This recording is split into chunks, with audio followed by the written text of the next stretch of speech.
اعمال کی اصلاح کرم سے کر دے۔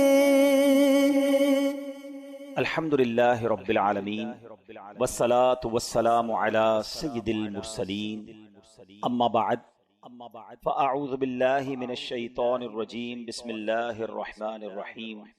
پڑھیے الصلاة والسلام علیک یا رسول اللہ وعلی آلک واصحابک یا حبیب اللہ۔ الصلاة والسلام علیک یا نبی اللہ وعلی آلک واصحابک یا نور اللہ۔ درود پاک پڑھنے کے بے شمار فضائل و برکات ہیں۔ کعبے کے بدر الدجا، طیبہ کے شمس الضحیٰ، دافع جملہ بلا، شافع یوم جزا، صلی اللہ تعالی علیہ وسلم کا بڑا خوبصورت فرمان ہے، جس کا مضمون ہے کہ بے شک قیامت کی دہشتوں اور دشوار گزار گھاٹیوں سے جلدی نجات پانے والا وہ شخص ہوگا جس نے دنیا میں مجھ پر کثرت سے درود پاک پڑھے ہوں گے۔ ایکچولی درود پاک کو اگر ہم اس نیت سے دیکھیں نا، اور اگر اس کو کمپائل کرنے کی کوشش کریں تو دنیا کی اور آخرت کی وہ کون سی پرابلم ہے، وہ کون سی ڈیزائر ہے، وہ کون سی خواہش ہے جو درود پاک سے پوری نہیں ہوتی، اور وہ کون سی پرابلم ہے جو درود پاک سے حل نہیں ہوتی۔ یعنی اگر میں صرف آج درود پاک کے فضائل پر ہی بیان کروں تو اتنی حدیثیں ہیں کہ مجھے اور آپ کو دنیا میں جو جو چاہیے، جو جو ہماری خواہشیں ہیں، انسان مینلی کیا چاہتا ہے؟ رزق میں برکت ہو جائے، ذلت و رسوائی سے بچے، عزتوں میں اضافہ ہو، پریشانی سے بچے، بیماریوں سے بچے، ٹینشن سے بچے، ٹھیک ہے نا۔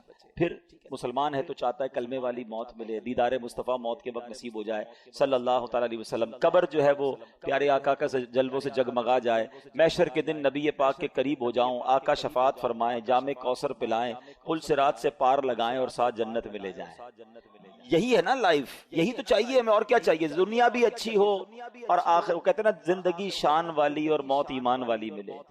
درود پاک واقعی وہ وظیفہ ہے، یعنی میں نے جتنے جملے کہے نا، اگر اس کے پیچھے میں وہ ساری حدیثیں بیان کروں تو الحمدللہ میرے آقا علیہ الصلوۃ والسلام نے اپنی احادیث کے ذریعے یہ سارے ریوارڈز، یہ سارے انعام درود پاک میں عطا فرمائے۔ شاعر جبھی کہتے ہیں ہر درد کی دوا ہے صلی علی محمد، تعویذ ہر بلا ہے صلی علی محمد صلی اللہ علیہ وسلم۔ تو آج نیت کر لیں کہ انشاءاللہ چلتے پھرتے اٹھتے بیٹھتے درود پاک اپنا معمول بنائیں، اپنی زندگی میں سے شامل کر لیں۔ انشاءاللہ اپنی آنکھوں سے آپ اپنی کلیمٹیز، اپنے پرابلمز، اپنی ڈیفیکلٹیز کو دور ہوتے ہوئے دیکھیں گے۔ اللہ پاک مجھے بھی اور آپ کو بھی کثرت سے درود پاک پڑھنے کی توفیق عطا فرمائے۔ آئیے مل کر محبت کے ساتھ درود پاک پڑھ لیں۔ صلو علی الحبیب صلی اللہ تعالی علی محمد صلی اللہ علیہ وسلم۔ آج کے مختصر سے بیان میں میں نے دو ٹاپک کور کرنے ہیں کہ شب قدر دراصل ہے کیا، شب قدر ہمیں کس وجہ سے ملی، اور پھر ایک عظیم ہستی کا بھی آج ذکر خیر ہوگا۔ سبحان اللہ، مولائے کائنات، شیر خدا حضرت مولا علی کرم اللہ تعالی وجہ الکریم، اللہ ان کی بھی برکتیں ہم سب کو نصیب فرمائے۔ سب سے پہلے ہم چلیں گے قرآن پاک کے 30ویں پارے کی طرف۔ 30th پارے میں بڑی کمال کی صورت ہے، اور ذرا آپ سمجھیے گا، قرآن میں کسی بات کا تھوڑا سا ذکر آ جائے نا وہ بھی بڑی بات ہے۔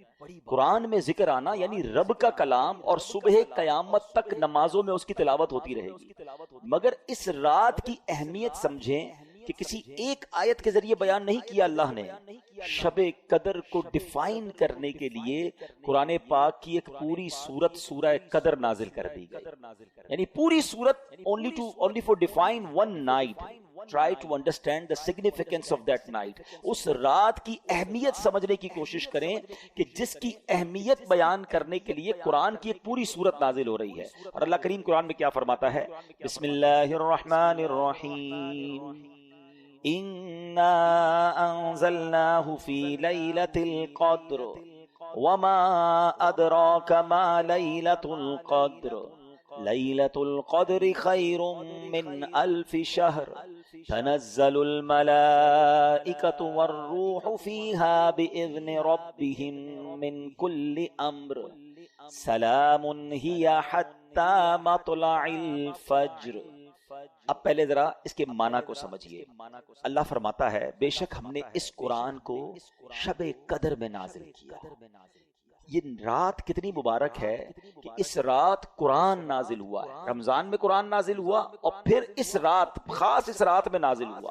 اچھا یہاں ایک تھوڑی سی بات سمجھنا ضروری ہے کہ قرآن دو صورتوں میں نازل ہوا ہے۔ لوح محفوظ سے آسمان دنیا پر جب نازل کیا گیا تو وہ لیلۃ القدر میں نازل کیا گیا، اور آسمان دنیا سے ہمارے آقا علیہ الصلوۃ والسلام کے قلب منور پر 23 سال کے عرصے میں درجہ بدرجہ بتدریج حضرت جبریل امین لے کر قرآن حاضر ہوتے رہے، وحی لاتے رہے، اور یہ 23 ایئرز کے عرصے میں نازل ہوا۔ یہاں جو بات ہو رہی ہے وہ لوح محفوظ سے آسمان دنیا پر نزول کی بات ہو رہی ہے۔ اچھا اب اس رات کے بارے میں سبحان اللہ اتنی احادیث اور اتنے فضائل بیان ہوئے کہ شب قدر کو قدر والی رات کیوں کہتے ہیں؟ پہلا سوال تو یہ ہے۔ تو اس شب میں سال بھر کے احکام نافذ کیے جاتے ہیں، اور فرشتوں کو سال بھر کے کاموں پر مامور کر دیا جاتا ہے، پورے سال کے آرڈرز دے دیے جاتے ہیں، ان کو یوں سمجھیے کہ ان کو ڈیڈیکیٹ کر دیا جاتا ہے کہ یہ سال بھر کے آپ کے کام ہیں۔ اور اس رات کو شب قدر اس لیے بھی کہتے ہیں کہ اس رات میں جو عبادتیں کی جاتی ہیں اس کی قدر کی جاتی ہے، وہ مقبول ہو جاتی ہیں، اس لیے بھی اس رات کو شب قدر کہا جاتا ہے۔ بخاری شریف کی حدیث سنیے، حضرت ابو ہریرہ رضی اللہ تعالیٰ عنہ راوی ہیں، نبی پاک علیہ الصلوۃ والسلام نے ارشاد فرمایا جس نے اس رات میں ایمان اور اخلاص کے ساتھ شب بیداری کر کے عبادت کی تو اللہ تعالیٰ اس کے سابقہ صغیرہ گناہوں کو بخش دیتا ہے۔ کبیرہ گناہ جو ہوتے ہیں نا وہ توبہ سے معاف ہوتے ہیں، ہم انشاءاللہ توبہ بھی کریں گے، لیکن سارے پچھلے صغیرہ گناہ کس کے معاف ہوتے ہیں؟ جو اس رات شب بیداری کرے اور عبادت میں اس رات کو گزارے۔ حضرت انس بن مالک رضی اللہ عنہ سے روایت ہے، اور یہ ابن ماجہ کی حدیث ہے کہ رمضان کا مہینہ آیا تو پیارے آقا علیہ الصلوۃ والسلام نے ارشاد فرمایا بے شک تمہارے پاس ایک مہینہ آیا ہے اور اس میں ایک ایسی رات ہے جو 1000 مہینوں سے بہتر ہے، جو شخص اس رات سے محروم ہو گیا وہ تمام نیکیوں سے محروم رہا، جو اس رات سے محروم رہ گیا وہ تمام نیکیوں سے محروم رہا، اور محروم وہی رہے گا جس کی قسمت میں محرومی ہے۔ تو ہم نے ان 5 راتوں کو ٹارگٹ پہ رکھنا ہے، ان راتوں میں کوئی اور کام نہیں ہونا چاہیے، بس اللہ کی رضا والے کام ہو، عبادت ہو، جتنا ہو سکے عبادت ہو، کوئی گناہ والی بات نہ ہو۔ لہذا ہر مسلمان کو چاہیے کہ وہ رات عبادت میں گزارے اور استغفار میں گزارے۔ بی بی عائشہ صدیقہ رضی اللہ تعالی عنہا فرماتی ہیں میں نے نبی پاک علیہ الصلوۃ والسلام سے عرض کی کہ اگر حضور مجھے معلوم ہو جائے کہ لیلۃ القدر کون سی رات ہے تو پھر میں کیا پڑھوں؟ تو میرے آقا علیہ الصلوۃ والسلام نے لیلۃ القدر کا ایک وظیفہ عطا فرمایا۔ میرے آقا فرماتے ہیں پڑھو اللہم انک عفو کریم تحب العفو فاعف عنی۔ اے اللہ، ذرا ترجمہ سنیں اس کا، یہ اتنی ٹچی دعا ہے، اگر اس کو دل کی گہرائیوں سے پڑھے نا تو آپ کی کیفیت بن جاتی ہے، آپ کی آنکھوں میں آنسو آ جاتے ہیں۔ اللہم انک عفو، اللہ تو معاف کرنے والا ہے، تحب العفو، اللہ تو معافی کو پسند کرتا ہے، فاعف عنی، اللہ مجھے بھی معاف کر دے۔ پہلے اللہ کو اس کی شان کریمی کا ذکر کر کے عرض کیا جا رہا ہے، اللہ تو معاف کرنے والا، اللہم انک عفو کریم تحب العفو، اے اللہ معافی کو تو پسند بھی کرتا ہے، میں بھی تو تیرا سائل ہوں، میں بھی تو گناہگار ہوں، پھر مجھے بھی تو معاف کر دے، فاعف عنی۔ آئیے مل کر اس دعا کو 5 راتوں میں کثرت سے پڑھنا ہے، اپنے گناہوں کو یاد کر کے سر جھکا کر شرمندگی کے ساتھ پڑھ لیں۔ اللہم انک عفو کریم تحب العفو فاعف عنی، اللہم انک عفو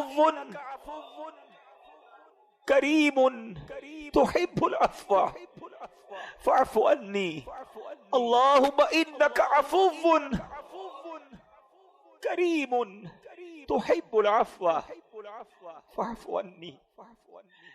اے میرے میٹھے اسلامی بھائیوں، یہ رات تبدیل ہوتی رہتی ہے، اس رات کے بارے میں بڑے اقوال ہیں، اکثر بڑے علماء کا یہ بھی قول ہے کہ 27ویں شب جو ہے وہ شب قدر ہوتی ہے۔ کچھ علماء فرماتے ہیں کہ یہ رات بدلتی رہتی ہے۔ بہرحال ہمیں ان 5 راتوں میں خوب عبادت کرنی ہے، اور اس کے بارے میں اللہ تبارک و تعالیٰ نے اس رات کو پوشیدہ کیوں رکھا ہے؟ جس طرح دیگر اشیاء کو اللہ کریم نے پوشیدہ رکھا، مثلا اللہ تعالیٰ نے اپنی رضا کو اطاعتوں میں پوشیدہ رکھا ہے۔ ہمیں نہیں پتہ کون سی نیکی سے رب راضی ہو جائے گا، اس لیے کیا کہا جاتا ہے، چھوٹی نیکی کو بھی نہیں چھوڑنا ہے۔ کبھی آپ نے سنا ہوگا نا کہ کسی نے کتے کو پانی پلایا، اس کی بخشش کر دی گئی، راستے سے کانٹا ہٹا دیا، اس کی بخشش کر دی گئی۔ تو چھوٹی نیکی بھی نہیں چھوڑنی ہے، کیونکہ اللہ پاک نے اپنی رضا کو اطاعتوں میں چھپا کر رکھا ہے۔ ہم نہیں جانتے کس عمل سے اللہ راضی ہو جائے، وہ نقطہ نواز ہے۔ تو بندہ ہر نیکی کرتا جائے، کیا معلوم اس سے میرا رب راضی ہو جائے۔ بالکل اسی طرح اللہ تبارک و تعالیٰ نے اپنے غضب کو گناہوں میں چھپا رکھا ہے۔ ہم نہیں جانتے کون سا گناہ اللہ کے غضب کی باعث بن جائے۔ بعض اوقات ہمیں لگتا ہے چھوٹا سا گناہ ہے، اور وہی رب کی ناراضی کا باعث بن جاتا ہے۔ تو بندہ اپنے آپ کو گناہوں سے بچاتا رہے۔ اسی طرح اللہ نے اپنے اولیاء کو اپنے بندوں میں چھپا کے رکھا ہے۔ ہمیں نہیں پتا کون اللہ کا ولی ہے۔ ایون ہو سکتا ہے آج ہماری ماشاءاللہ اس مسجد میں اللہ کے اتنے ولی کے نام پر یہ مسجد بنی ہے، اولیاء کرام کے بھی سردار ہیں، غوث اعظم رضی اللہ تعالیٰ عنہ۔ ہو سکتا ہے یہاں بھی کوئی اللہ کا ولی بیٹھا ہو، ہم نہیں جانتے۔ تو اس کا فائدہ کیا ہوا کہ چونکہ اولیاء کرام کو رب نے بندوں میں چھپا کر رکھا ہے، تو اب بندہ سب کے ساتھ عزت سے بات کرے، اپنے ملازم سے بھی عزت سے بات کرے، غریب سے بھی عزت سے بات کرے۔ کیا پتا کہ وہ اللہ کا ولی ہو جس سے میں بدتمیزی کر رہا ہوں، جس کو گالیاں نکالتا ہوں۔ لوگ اپنے ملازمین کو گالیاں نکال رہے ہوتے ہیں، ان کو ایسے ڈانٹ رہے ہوتے ہیں جیسے غلام بنا لیا ہے۔ نہ کرو ایسا، ٹھیک ہے وہ غریب ہے، تمہارا ملازم ہے، اگر وہ اللہ کا ولی ہوا نا، ویسے بھی کسی ولی نہ بھی ہو، مسلمان ہے تو اس کی تعظیم کرنی ہے، اس کو دل نہیں دکھانا، لیکن اگر وہ اللہ کا ولی ہوا، یاد رکھیے گا میٹھے اسلامی بھائیوں، میں نے اب تک جتنا میرا مطالعہ ہے تھوڑا سا یہ ہے کہ 2 ہی چیزوں کے بارے میں پڑھا ہے جس میں رب اعلان فرماتا ہو، رب کی طرف سے یہ اعلان ہو کہ جس نے یہ 2 کام کیے وہ ایسا ہے جس نے اللہ سے جنگ کی ہے۔ ایک سود کھانے والا، سود کا کام کرنے والے کے بارے میں پڑھا، اور دوسرا کسی نے اگر اللہ کے ولی سے دشمنی کی وہ ایسا ہے جس نے اللہ سے جنگ کی۔ یہ 2 کام کرنے والا بربادی ہوتا ہے۔ تو بندوں سے عزت سے پیش آئے، تو یہ اللہ کی مشیت ہے۔ اسی طرح رب نے یہ لیلۃ القدر کو بھی پوشیدہ رکھا تاکہ ہم ان 5 راتوں میں تلاش کریں، عبادت کریں، ورنہ ہم تو ایسے نکمے لوگ ہیں، ایک رات پتہ چل جاتی تو باقی راتوں تو پھر ویسے ہی سارے بھول جانے تھے۔ چلو اس بہانے 5 راتیں تو مسجدیں بھرتی ہیں، ان 5 راتیں تو سجدے ہوتے ہیں، کچھ عبادت ہوتی ہے۔ تو بہرحال میرے میٹھے اسلامی بھائیوں، ہمیں اس کو سمجھنا ہے۔ اچھا آگے قرآن فرماتا ہے وما ادراک ما لیلۃ القدر، تم نے کیا جانا لیلۃ القدر کیا ہے؟ اچھا یہ قرآن کا بڑا خوبصورت اسلوب ہے، it's a beautiful style of Quran. جب قرآن کو کوئی چیز ایمفسائز کرنی ہے، ہماری اٹریکشن چاہیے، ہمیں بتانا ہے کہ دیر از سم تھنگ اسپیشل، تو قرآن خود ہی ہم سے سوال کر رہا ہے وما ادراک ما لیلۃ القدر، تم نے کیا جانا لیلۃ القدر کیا ہے؟ ہماری اٹریکشن لی جا رہی ہے۔ عرب زبان کا بھی ایک اسلوب ہے۔ آپ دیکھیں سورہ قاریہ میں القارعۃ مل قارعہ وما ادراک مل قارعہ، قرآن وہاں بھی ڈیفائن کر رہا ہے قیامت کو۔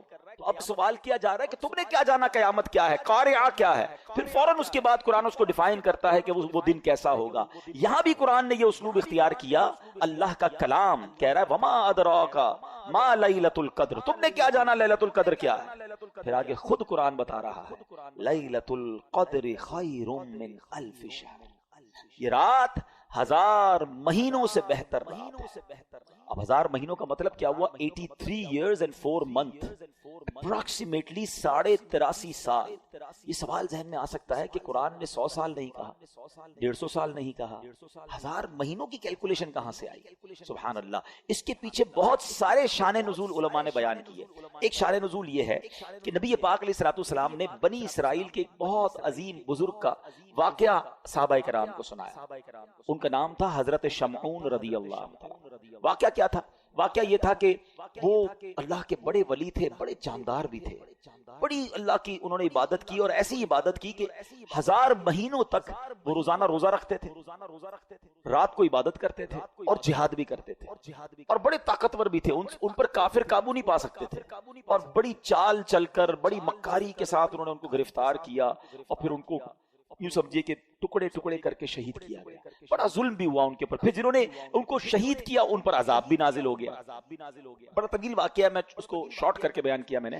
اچھا، اب جب یہ واقعہ نبی پاک علیہ الصلوۃ والسلام نے صحابہ کو سنایا نا، تو صحابہ کرام علیہ رضوان جو تھے ان کا مائنڈ سیٹ کمال کا تھا، ایسے کمال کے صحابہ ہیں سبحان اللہ۔ اب جب یہ واقعہ سنا، اب آپ نے بھی سنا، میں نے بھی سنا، ہمیں تو لگتا ہے کہ یار کتنے بڑے بزرگ تھے ماشاءاللہ، کتنی عبادت کی، کتنا ثواب کمایا، وہ فوراً اپنی نیکیوں کے بارے میں فکر مند ہو جاتے تھے، کہتے حضور یہ پہلی قوم والے تو آگے بڑھ گئے، ہماری تو عمریں ہی چھوٹی ہیں، 1000 مہینے تک تو وہ روزے رکھتے رہے، 1000 مہینے تک تو رات عبادت کرتے رہے، جہاد کرتے رہے، 1000 مہینوں کا مطلب 83.5 سال اپروکس، ہماری تو عمر 60 70 80 سال، یہ تو ہمارے پاس ٹائم ہی نہیں ملتا، اتنا ٹائم ہی نہیں ہماری لائف میں، وہ نیکیوں میں آگے بڑھ گئے۔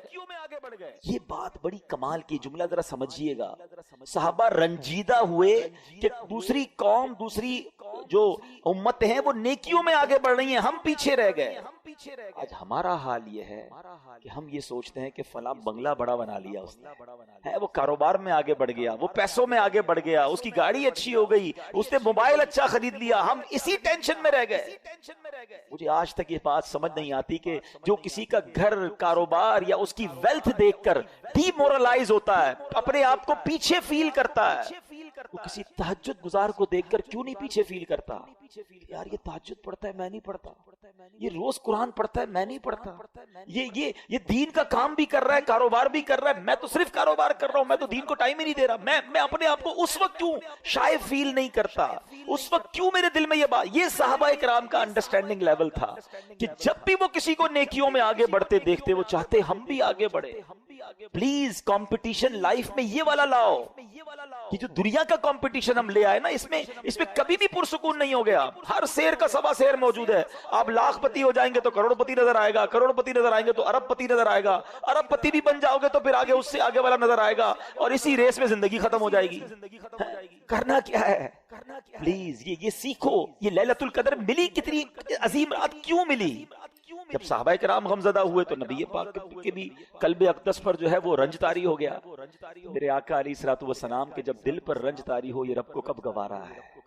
جبریل امین آئے کہ حضور آپ غمزدہ نہ ہو، اللہ کریم نے آپ کی امت کو ایک رات ہر سال ایسی عطا کر دی ہے، جو اس رات میں عبادت کر لے گا حضرت شمعون کی ان 1000 مہینوں کی عبادت سے زیادہ ثواب کما لے گا۔ لیلۃ القدر خیر من الف شہر، برابر نہیں کہا قرآن نے کہ وہ رات 1000 مہینوں سے برابر ہے، نہیں، قرآن کہتا ہے 1000 مہینوں سے افضل ہے۔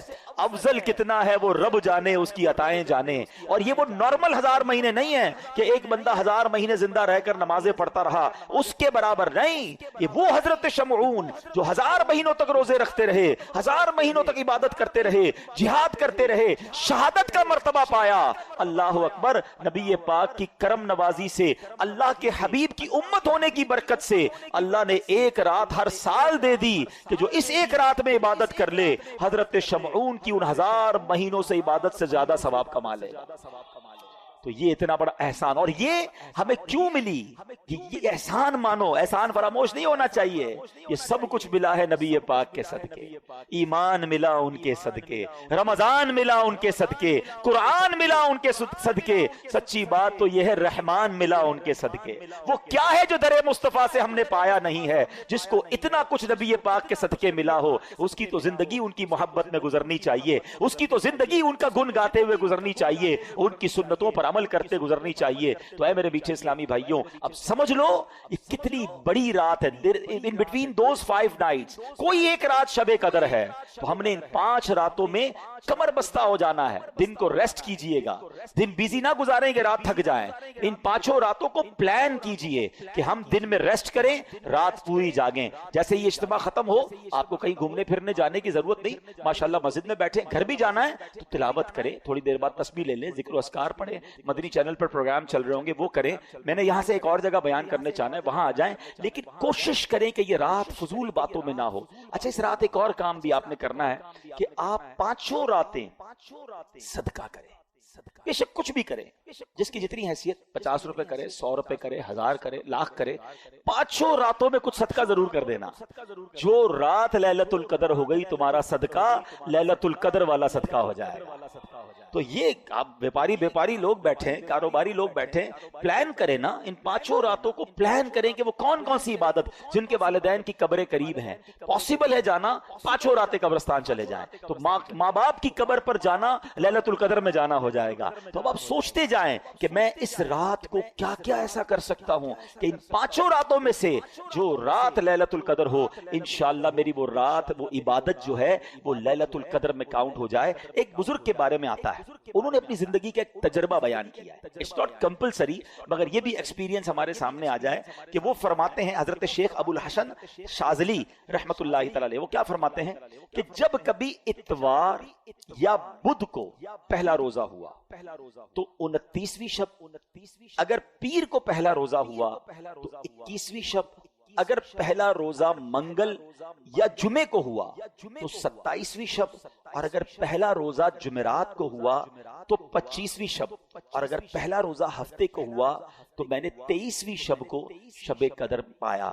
اچھا، بہت بڑے بڑے علماء کا ماننا یہ ہے کہ 27ویں شب قدر ہے۔ اس میں ایک بڑا اسٹرانگ اشارہ ہے کہ لیلۃ القدر سورت میں ہی لیلۃ القدر آیا 3 بار، ٹھیک ہے، انا انزلناہ فی لیلۃ القدر وما ادراک ما لیلۃ القدر لیلۃ القدر خیر من الف شہر۔ کتنی بار آیا؟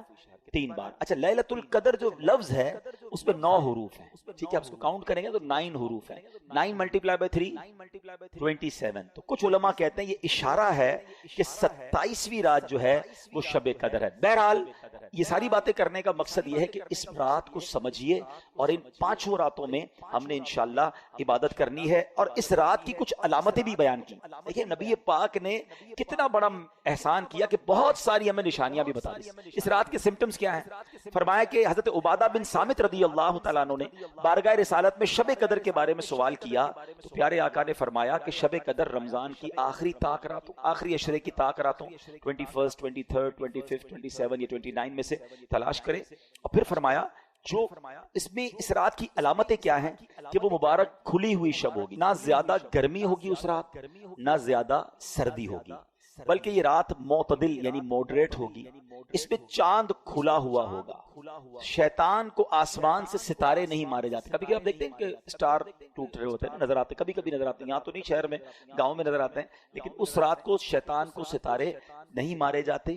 اور یہ بھی بتایا کہ اس رات کے بعد جو صبح آتی ہے، اس رات جو یعنی صبح جو سورج نکلتا ہے وہ بغیر شعاؤں کے طلوع ہوتا ہے، یعنی سورج ایسے نکلتا ہے جیسے 14ویں رات کا چاند ہوتا ہے۔ تو جو لیلۃ القدر کے بعد کی صبح ہوتی ہے اس سورج کی بھی نشانی فرمائی گئی، اور بعض علماء یہ بھی فرماتے ہیں کہ اس رات جو ہے سمندر کا پانی میٹھا ہو جاتا ہے۔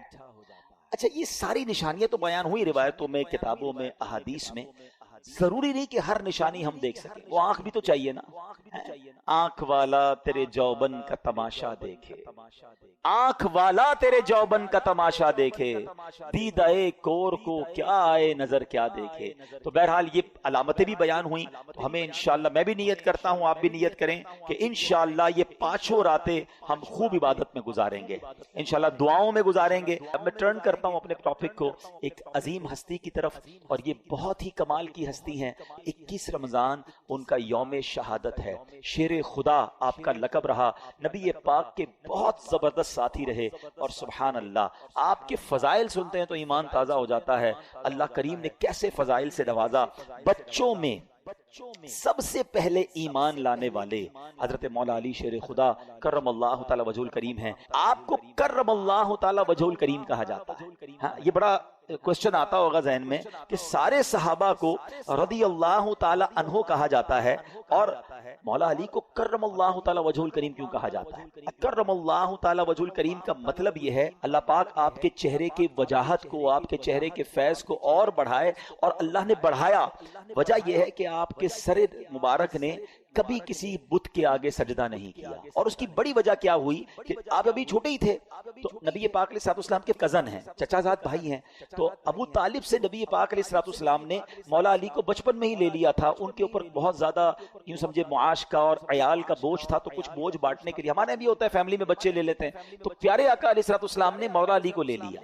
اب نبی پاک کی گود میں ان کی پرورش ہوئی ہے، انہوں نے آنکھیں کھولی تو نبی پاک کو دیکھا ہے، ہوش سنبھالا تو آقا کی باتیں سنی۔ یہ نبی پاک کی بچپن سے ٹرینڈ ہے، نبی پاک کا ڈائریکٹ فیضان جو ہے وہ مولا علی شیر خدا کرم اللہ تعالی وجہ الکریم کو ملا۔ اچھا آپ کا ایک اور لقب تو بڑے ہیں، کرار، اور آپ کو شیر خدا، اسد اللہ، اسد الرسول، آپ کا ایک بڑا یونیک کنیت اور وہ ہے ابو تراب۔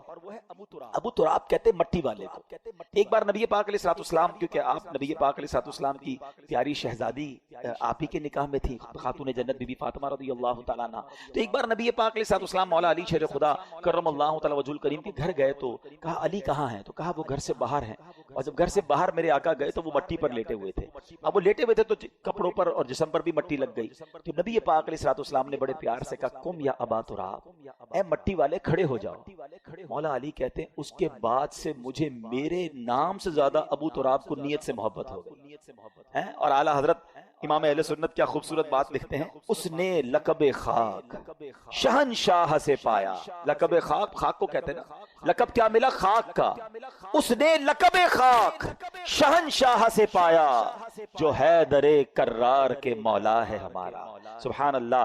آپ کے بارے میں فضائل تو بہت ہیں، آپ کا ذکر خیر قرآن میں کیسا ہے؟ دیکھیں میں اور آپ نیکی کر کے دعا کرتے ہیں اللہ قبول کر لے، مولا علی نے ایک ایسی نیکی کی کہ قرآن میں اس کا ذکر آ گیا۔ میں ابھی تھوڑی دیر پہلے ایک جملہ کہہ رہا تھا کہ جو چیز قرآن میں آ جائے گی نا، وہ صبح قیامت تک مسجدوں میں تلاوت ہوتی رہے گی، قرآن میں لوگ پڑھتے رہیں گے۔ یعنی حضرت علی کی یہ نیکی اب قیامت تک لوگوں کی زبانوں پر ہے۔ اور آپ نے کام کیا کیا تھا، پہلے قرآن کی آیت سن لیں، پھر آپ کا وہ کام بتاتا ہوں جو آج ہمارے لیے بھی بڑا ریلیونٹ ہے۔ مولا علی شیر خدا کرم اللہ تعالی وجہ الکریم کی شان میں جو آیت ہے، بسم اللہ الرحمن الرحیم، الذين ينفقون أموالهم بالليل والنهار سرا وعلانية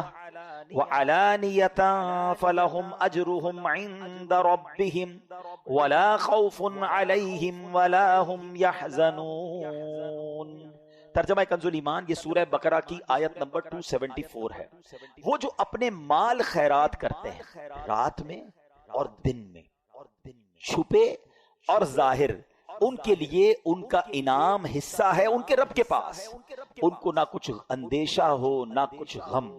مولا علی نے ایسا کیسا صدقہ کیا۔ حضرت نعیم الدین مراد آبادی جو مفسر قرآن ہے لکھتے ہیں کہ ایک قول یہ ہے کہ یہ آیت حضرت علی کے حق میں نازل ہوئی، ان کے پاس 4 درہم تھے، صرف 4 درہم تھے۔ آپ نے کیا کیا کہ آپ نے چاروں کو خیرات کر دیا، ایک رات میں کیا، ایک دن میں کیا، ایک اعلانیہ کیا، ایک چھپ کر کیا۔ اللہ کریم نے یہ سارا صدقہ کیسا قبول فرمایا کہ اس کا ذکر قرآن میں فرما دیا۔ یہاں 2 باتیں سیکھنے کو مل رہی ہیں۔ ایک، دل کیسا تھا، 4 ہی تھے، چاروں دے دیے۔ ہمارے پاس لاکھوں ہوتے ہیں، تھوڑے نہیں دیتے۔ 2.5% ہی تو زکوٰۃ ہے نا، وہی لوگوں کو بھاری پڑ رہی ہے، وہی کیلکولیشن میں گھبرا رہے ہوتے ہیں، یار یہ بھی بچ جائے زکوٰۃ سے، یہ بھی نکال دو، کسی طرح اس کی بھی نہ دینی پڑے۔ اچھا پچھلے سال دی تھی دوبارہ دینی پڑے گی۔ سوال بھی ایسے کرتے کہ سمجھ نہیں آ رہا کیا چاہ رہا ہے بھائی۔ حضرت وہ پچھلے سال دے دی تھی، سونا وہی ہے تو دوبارہ دے دیں۔ ہر سال گزرنے کے بعد 2.5% آپ نے دینا ہے۔ بات ہم کرتے ہیں کہ ہم پنجتن کے غلام ہیں، بات ہم کرتے ہیں ہم صحابہ کے جناب چاہنے والے ہیں۔ دیکھو یہ تھے صحابہ کہ جو ہوتا تھا وہ دے دیتے تھے، اور کیا انداز تھا کہ چھپ کر بھی دے رہے ہیں، صبح بھی دے رہے ہیں کہ یار کوئی تو ادا اللہ کو پسند آ جائے، رات بھی دے رہے ہیں۔ تو سبحان اللہ، یہاں ایک اور بات سیکھنے کو مل رہی ہے کہ صدقہ دیں یا نیکی کریں، اس کے پیچھے ریزن ایک ہو کہ اللہ کی رضا ہو، اخلاص ہو، لوگوں کو دکھانے کے لیے نہ مال خرچ کریں نہ عبادت کریں۔ یہاں بڑا برا حال ہے۔ پلیز شیطان کی اس وار کو آج ہم سارے سمجھ لیں، وہ کبھی نہیں چاہے گا ہم نیکی کریں۔ آج ہم یہاں اجتماع میں آئے نا، ہم یہ بیٹھے ہیں، شیطان کو بہت برا لگ رہا ہے۔ اب وہ پلان کر رہا ہوگا یار اس کی رات برباد کیسے کریں۔ اب ہم بھی تو شیطان کی باتوں میں آ جاتے ہیں۔ اب باہر نکل کے کہیں گے یار ماشاءاللہ آج رات تو بڑا مزہ آیا، میں تو پہلے سے ہی چلا گیا تھا، صلاۃ التسبیح بھی پڑھی، اس کے بعد بیان بھی سنا، ذکر بھی ہوا، دعا میں تو میرے بڑے آنسو بھی بہے۔ بھائی اب آپ اپنی پوری کارکردگی کیوں کسی کو دینا چاہتے ہیں؟ سوچئے، اگر تو اچھی نیت ہے کہ اگلے بار پھر اجتماع میں کسی کو بلانا ہے پھر تو ٹھیک ہے، انما الاعمال بالنیات، لیکن نیت یہ ہے کہ سامنے والا کہے کہ یار ماشاءاللہ آپ تو بڑی نیکیاں کما رہے ہیں۔ اپنے دل سے پوچھیں، اللہ کے لیے کام کریں، اللہ کی رضا کے لیے صدقہ۔ اللہ کی رضا کے لیے نیکی کریں. یا ایک سوال چھوڑی جا رہا ہوں, ٹھیک ہے. پہلے تو اخلاص کی ایک تعریف علماء نے بیان کی, بہت ساری تعریفیں ہیں, اس میں سے ایک تعریف علماء نے یہ بیان کی کہ اخلاص یہ ہے کہ جس طرح تم اپنے گناہوں کو چھپاتے ہو اس طرح اپنی نیکیوں کو چھپاؤ. اب بتائیے, میں اور آپ چاہتے ہیں ہمارے گناہ کسی کو پتہ چل جائے؟ ہم میں سے کوئی نہیں چاہتا. نیکیاں پتہ نہ چلیں تو ٹینشن شروع ہو جاتی ہے. یار کوئی تو طریقہ ہوگا جس سے پتہ چل جائے کہ میں نے اس بار کتنی زکوٰۃ دی ہے, تو کتنی روزے رکھے, تو کتنے تراویحاں پڑھی, تو اور کتنی تلاوت کی. کیوں کرتے ہیں ایسا؟ اپنے دل سے پوچھیں. یہی شیطان مردود چاہتا ہے کہ ہماری نیکیاں ڈسٹرائے ہو جائیں اور ہم اس کی واروں میں آ جاتے ہیں. مولا علی شیر خدا کرم اللہ تعالی وجہ الکریم کا یہ ذکر خیر ہمیں بتا رہا ہے کہ اللہ کی رضا کے لیے عمل ہو. آپ تو اللہ کی رضا کے لیے کیسا کام کرتے تھے. ایک بار ایک غزوے میں کسی سے لڑائی ہو رہی تو آپ اس کافر کے سینے پہ چڑھ گئے. اس کافر نے کیا کیا؟ آپ کے چہرے پہ تھوک دیا. دشمن خدا نیچے ہے, ہاتھ میں تلوار ہے, اور مولا علی جیسی شخصیت ہے, کتنی شجاعت والے ہیں, اور چہرے پہ تھوک دیا اس ظالم نے. آپ ہٹ گئے, آپ نے اسے چھوڑ دیا. کہتا ہے اے علی یہ کیا ہے؟ میں تمہارے نیچے تھا, ہاتھ میں تلوار تھی, اور میں تمہارا دشمن ہوں, اور میں نے اور تمہارے لیے ایک برا عمل کیا, چہرے پہ تھوک دیا. میں تم سے پہلے جو لڑ رہا تھا وہ اللہ کے لیے لڑ رہا تھا. جب تم نے میرے چہرے پر تھوکا تو میرا نفس بھی شامل ہو گیا, میرے دل کا غصہ بھی شامل ہو گیا. اب اگر میں تجھے قتل کرتا تو شاید وہ اللہ کے لیے نہ ہوتا. یہ اخلاص دیکھ کر وہ غیر مسلم کلمہ پڑھ کر مسلمان ہو گیا کہ یہ اسلام اور یہ مسلمان ہیں جو ہر عمل اللہ کے لیے کرتے ہیں. مگر ہم شاید اب ایسے ہو گئے کہ شاید کوئی عمل اللہ کے لیے نہیں کرتے. ہر کام میں دنیا کا مفاد ہے, دنیا کی واہ واہ ہے. میں ایک سوال چھوڑ کر اپنا بیان اب ختم کرتا ہوں کہ ایک سوال اپنے آپ سے ضرور کیجیے کہ میرے پاس, آپ کے پاس ایسی کتنی نیکیاں ہیں جو فقط میں جانوں اور میرا رب جانے. یہ سوال ضرور کیجیے. شاید پھر شرم آنے لگے کہ یار جو نیکیاں میں نے اکیلے میں بھی کی تھی نا, کسی کو نہیں پتا تھا, وہ بھی کوئی نہ کوئی بہانہ کر کے, کوئی نہ کوئی راستہ ڈھونڈ کے میں نے بتایا ضرور کسی کو. نہ کریں ایسا. اللہ کریم تربت مولا علی پر کروڑوں رحمتوں کی بارش نازل فرمائے اور ان کے صدقے ہماری مغفرت فرمائے. جہاں میں نے چیریٹی کی بات کی, اللہ کی راہ میں خرچ کرنے کی بات کی, سب سے پہلے اپنے حقدار غریب رشتہ داروں کو آپ نے دیکھنا ہے, اور اس کے بعد عاشقان رسول کی ایک عظیم و شان مدنی تحریک دعوت اسلامی. یہ تحفہ بھی تو دعوت اسلامی نے دیا ہے نا. اس علاقے میں ہمارا ارمان تھا کہ مسجد بنے, اور ایسا ہی کام دعوت اسلامی ساری دنیا میں کر رہی ہے. الحمدللہ سال کی 600 سے زیادہ مسجدیں بنانے والی, 5200 سے زیادہ مدرسے چلانے والی, 3.25 لاکھ بچوں کو بغیر فیس کے قرآن پاک اور درس نظامی کروانے والی, 92,000 سے زیادہ حافظ قرآن بنا دینے والی, ہزاروں اسلامی بھائی اور اسلامی بہنوں کو عالم اور عالمہ کورس کمپلیٹ کروا دینے والی, 39,000 سے زیادہ تھیلیسیمیا کے مریضوں کو بلڈ مہیا کرنے والی, پورے پاکستان کی سڑکوں پر پلانٹس لگا کر, پودے لگا کر اس کو درخت بنانے والی, اور ہمارے لاکھوں مسلمانوں تک راشن اور کیش پہنچانے والی, مدنی چینل چلا کر ہمارے گھر میں پہنچ کر سنتیں اور علم دین پہنچانے والی, اور کڈز مدنی چینل کے ذریعے ہمارے بچے ان کو سنتوں کی طرف لانے والی آرگنائزیشن ہماری دعوت اسلامی ہے. تو کیوں نہ اتنے بڑے اس کاروان کا ہم بھی حصہ بنے. تو اپنے صدقات, اپنی زکوٰۃ, اپنے فطرے کے اندر بھی اپنی دعوت اسلامی کو ضرور یاد رکھیں. فطرہ بھی آپ نے سب نے دینا ہے, اور بہترین دینا ہے, یہ یاد کر لیجئے. جس کو اللہ نے نوازا ہے, اللہ نے نوازا ہے. تو احادیث میں 4 قسم کا فطرہ بیان ہوا, اور اس میں کشمش کا, جو کا, کھجور کا اور گندم کا. جب دینے کی باری آئے تو اچھے دل کے ساتھ دیں. روزانہ افطار میں اجوا کھجور کھانی ہے اور فطرہ گندم کا دینا ہے, یہ تو بات ٹھیک نہیں ہے نا. اللہ نے جب اجوا دی ہے, اللہ نے بہترین کھانے دیے, تو یہ بھی شکر کا انداز ہے. یا اللہ تو نے مجھے بہترین رکھا, میں تیری راہ میں خرچ بھی بہترین کروں گا. ایک بار پھر جو ہمیں دعا نبی پاک کی حدیث سے سیکھنے کو ملی, 3 بار مل کر پڑھیں گے. اللہم انک عفو کریم تحب العفو فاعف عنی. اللہم انک عفو کریم تحب العفو فاعف عنی. اللہم انک عفو کریم تحب العفو فاعف عنی. الصلاۃ والسلام علیک یا نبی اللہ وعلی آلک واصحابک یا نور اللہ. الحمدللہ رب العالمین والصلاة والسلام على سید الانبیاء والمرسلین یا ارحم الراحمین یا ارحم الراحمین یا ارحم الراحمین یا ربنا یا ربنا یا ربنا یا ربنا یا ربنا اللهم انك عفو كريم تحب العفو فاعف عنا يا غفور فاعف عنا يا كريم اللهم انك عفو كريم تحب العفو فاعف عنا يا كريم اللهم انك عفو كريم تحب العفو فاعف عنا يا كريم اللهم اجرنا من النار اللهم اجرنا من النار اللهم اجرنا من النار ربنا تقبل منا انك انت السميع العليم وتب علينا يا مولانا انك انت التواب الرحيم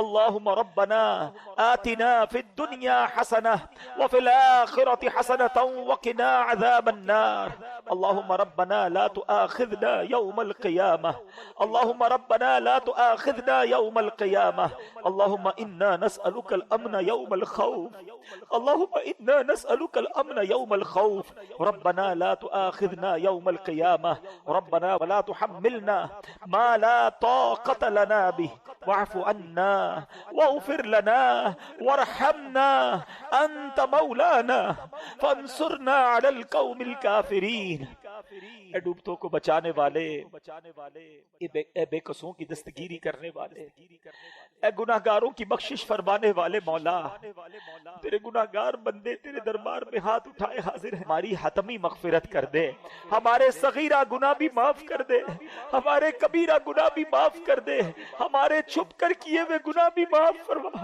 ہمارے اعلانیہ گناہ بھی معاف۔ اللہ اگر تو نے ہمیں معاف نہ کیا ہم کدھر جائیں گے؟ تیرے سوا کون ہے جس کے دربار میں ہم مغفرت طلب کریں؟ اگر بڑی رات بھی تیرے گھر میں بیٹھ کر نہ بخشے گئے تو پھر کدھر جائیں گے مولا؟ ہم تیرے بندے ہیں اے اللہ، تیرے نافرمان ضرور ہے مگر تیرے باغی نہیں ہے مولا، تجھی کو اپنا رب مانتے ہیں، تیرے حبیب علیہ السلام کے امتی ہیں، ان سے محبت کرتے ہیں۔ اے رب کریم بس آج ہم پر نگاہ رحمت فرما دے۔ اگر تو نے ہم سب کو جنت میں داخل کر دیا، تیری جنت میں کوئی جگہ کم نہیں پڑے گی، تیرا کچھ نہیں جائے گا، ہمارا بیڑا پار ہو جائے گا۔ اے اللہ بس آج ہماری حتمی مغفرت فرما دے، ہم سے صدا کے لیے راضی ہو جا، جنت الفردوس ہمارا مقدر کر دے۔ اے رب کریم ہمارے ماں باپ کو بھی بخش دے، اللہم ارحمہما کما ربیانی صغیرا، ہمارے ماں باپ کو بخش دے۔ اے اللہ ہم میں سے جن کے والدین دنیا سے چلے گئے ان کی قبروں کو جنت کا باغ بنا دے، کروٹ کروٹ انہیں جنت کی نعمتیں عطا کر۔ اے رب کریم انہوں نے ہم پر بڑی مہربانیاں کی، اب وہ تیری رحمت کے حوالے ہیں۔ اے اللہ اپنی رحمتوں کی بارش ان پر نازل فرما، جن کے والدین حیات ہیں ان کو درازی عمر بالخیر عطا فرما، ان کا سایہ ان کے بچوں پر تا دیر قائم و دائم فرما۔ اے اللہ ہمارے بھائی بہنوں کو بخش دے، ہمارے بیوی بچوں کو بخش دے، ہمارے مرحومین کو بخش دے، ہمارے رشتہ داروں کو بخش دے۔ اے اللہ ہمارے دوستوں کو بخش دے، ہم سے محبت کرنے والوں کو بخش دے۔ اے کریم نبی پاک علیہ الصلوۃ والسلام کی ساری امت کی بخشش فرما۔ اے اللہ ہمیں تو مانگنا بھی نہیں آتا، جو جو ہمارے حق میں بہتر ہے ہمیں عطا کر دے۔ اے اللہ نفس و شیطان کے واروں سے بچا لے، اپنے پسند کے بندوں میں ہمیں شامل فرما لے، اخلاص کی دولت عطا کر دے۔ اے اللہ ریاکاری نے کہیں کا نہیں چھوڑا، اول تو نیکی ہوتی نہیں، ہو جائے تو سنبھلتی نہیں۔ اے اللہ ہم بڑے ناکارہ ہو گئے، ہمارے دل و دماغ کو پاکیزہ کر دے، ہمیں اخلاص کی دولت عطا کر دے، دکھلاوے اور بناوٹ سے بچا لے، اپنے مخلص بندوں میں شامل فرما لے، سجدوں کی لذت عطا فرما، تلاوت کا ذوق عطا فرما۔ اے اللہ جو تو نے رمضان میں نیکیوں کا ذوق دیا ہے ایسا کرم کر دے کہ ہم سارا سال نمازیں پڑھنے والے بن جائیں، مسجدیں سارا سال آباد رہے۔ اے اللہ نفس و شیطان کے واروں سے محفوظ فرما، ہم سب کو فقط رزق حلال عطا فرما، رزق حرام سے ہم سب کو محفوظ فرما، ہم سب کے رزق حلال میں برکت ڈال دے۔ اے اللہ جو بے اولاد ہیں انہیں نیک اور صالح اولاد دے دے۔ اے اللہ جو اولاد والے ہیں ان کی اولادوں کو ان کے والدین کی آنکھوں کا نور بنا دے، ہمارے بچوں کو ہمارے لیے صدقہ جاریہ بنا دے، ہماری مغفرت کا ذریعہ بنا دے۔ اے اللہ جو بچوں اور بچیوں کے دکھ میں ہیں اے اللہ ان کے وہ دکھ دور کر دے، بچوں کا سکھ عطا کر دے۔ اے کریم ہاتھ اٹھے ہیں، تو نام بھی جانتا ہے سب کے، کام بھی جانتا ہے، بڑی امید سے تیرے بندے ہاتھ اٹھائے حاضر ہے کہ رحمان کے دربار میں آئے، کریم کے دربار میں بھکاری آئے ہیں۔ اے اللہ کبھی کبھی ہمیں اپنی مشکل بہت بڑی لگتی ہے کہ یہ کیسے حل ہوگی، یہ مسئلہ کیسے سالو ہوگا۔ اے اللہ تیرا ہی قرآن میں فرمان ہے ان اللہ علی کل شیء قدیر۔ اے اللہ ہمیں اپنی قدرت کا نظارہ دکھا، ہماری مشکل آسان کر دے، ہماری پریشانی دور کر دے، ہمارے دکھوں کو خوشیوں میں بدل دے، راہیں کھول دے، مشکلیں آسان کر دے۔ کسی کا حق کسی نے دبا لیا تو خیر سے اس کا حق مل جائے۔ اے اللہ ظالموں کے ظلم سے بچا، حاسدوں کے حسد سے بچا، بد نظروں کی بد نظری سے بچا، شیطان کے شر سے بچا، جادو ٹونے آسیب سے بچا، زمینی اور آسمانی بلاؤں سے بچا، زلزلوں طوفانوں اور وائرسوں سے بچا۔ اے کریم بس اپنے پسندیدہ بندوں میں شامل کر لے۔ اللہ تیرے دربار میں التجا ہے، بڑے دن ہو گئے مکہ مدینہ دیکھے،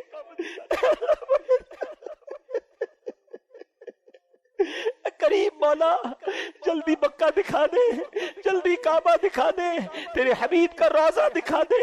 اے اللہ اسی سال ہمیں حج کی سعادت عطا فرما، بار بار سال میں کئی بار نبی پاک کے روضے کی حاضری ہمارا مقدر فرما دے، اور جب ہمارا وقت آخر ہو ہمیں ایمان اور عافیت کے ساتھ میٹھے مدینے میں موت عطا فرما، جنت البقیع میں مدفن عطا فرما، جنت الفردوس پیارے آقا کا پڑوس نصیب فرما۔ اے اللہ ہماری دعوت اسلامی کو ترقی عطا فرما۔